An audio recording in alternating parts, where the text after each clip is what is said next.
সন্ধ্যেবেলা আমি আর ভাই খাচ্ছিলাম পকোড়া কিনে এনে, আর এই দেখুন হিংলি বুড়ি চলে এসছে আমাদের পকোড়ার গন্ধ শুকতে শুকতে। ওনাকে হিংলি বুড়ি বলার একটাই কারণ, উনি জানেন ওনার ভাজা পোড়া খাবার মানা আছে, তবু উনি কী করেন, সিঙ্গাড়া, তারপরে পুরি, তারপরে পকোড়া, এসবের গন্ধ শুকতে শুকতে চলে আসেন, চানাচুরের আওয়াজ পেলে চলে আসেন।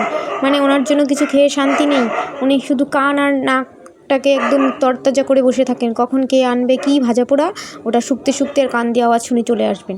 হেংলি বুড়ি কোথাকার, আবার এসে লোভ দিতে থাকে যাতে আমাদের পেট খারাপ হয়। নিজে খেতে পারবি না ভালো কথা, আমাদের খাওয়াটা কেন নষ্ট করবি তুই?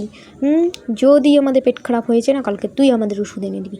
দেখুন কেমন, দেখুন ওকে দেওয়া হবে না, তাও এখানে দাঁড়িয়ে দাঁড়িয়ে ও তাকিয়ে তাকিয়ে কীভাবে দেখছে, দেখুন দেখুন কীভাবে লোভ দেয়।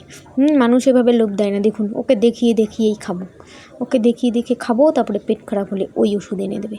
হেংলি বুড়ি, ডক্টরবাবু মানা করেছে এসব খেতে, তাও তোর এসব খাওয়া চাই না, তাও তুই গদ্য শুকতে শুকতে চলে এসছিস।